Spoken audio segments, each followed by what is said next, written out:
কালকে না হঠাৎ করে আমার রসমালাই খেতে ইচ্ছা হলো, যদিও বানাতে পারি না। তুরন্ত রেসিপি দেখলাম, আর রেসিপি দেখে ইচ্ছা হলো যে না, পারবো, আই ক্যান ডু ইট। দেন ব্লিঙ্কিটে দুধ অর্ডার করলাম এবং রসমালাই বানালাম। এত সুন্দর হবে নিজেও ভাবতে পারিনি, কোনোদিন বানাইনি এর আগে। যাই হোক, ভয়ে ভয়ে বানিয়েছি, রেসিপিটা কেমন হবে, ভালো হবে কি মন্দ হবে সেজন্য আর রেসিপিটা শুট করিনি তোমাদের জন্য।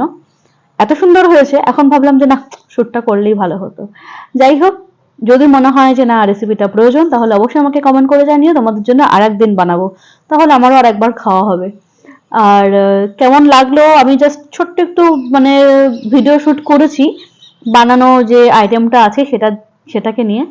দেখে বলো যে টেক্সচারটা একদম ঠিকঠাক এসছে কি না। অর্ধেকটা যদিও শেষ হয়ে গেছে, কিছুটা বেঁচে আছে। অ্যাকচুয়ালি খাওয়ার ব্যাপারে আর রান্নার ব্যাপারে আমার মন যদি কিছু চায় সেটা আমি তৎক্ষণাৎ বানিয়ে নিই, ভালো লাগে, একটা প্যাশন বলতে পারো আমার এটা। তো যাই হোক, রেসিপিটা একদম হয়েছে। তো চলো দেখে নাও।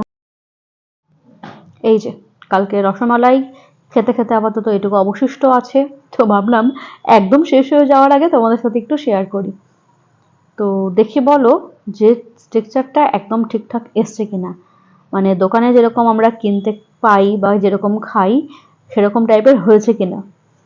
আর কালারটা বা রসমালাইয়ের যে মিষ্টিগুলো সেগুলো একদম ঠিকঠাক হয়েছে কিনা সেটাও বলো। রেসিপিটা লাগলে অবশ্যই কিন্তু কমেন্ট করে জানাও। টাটা।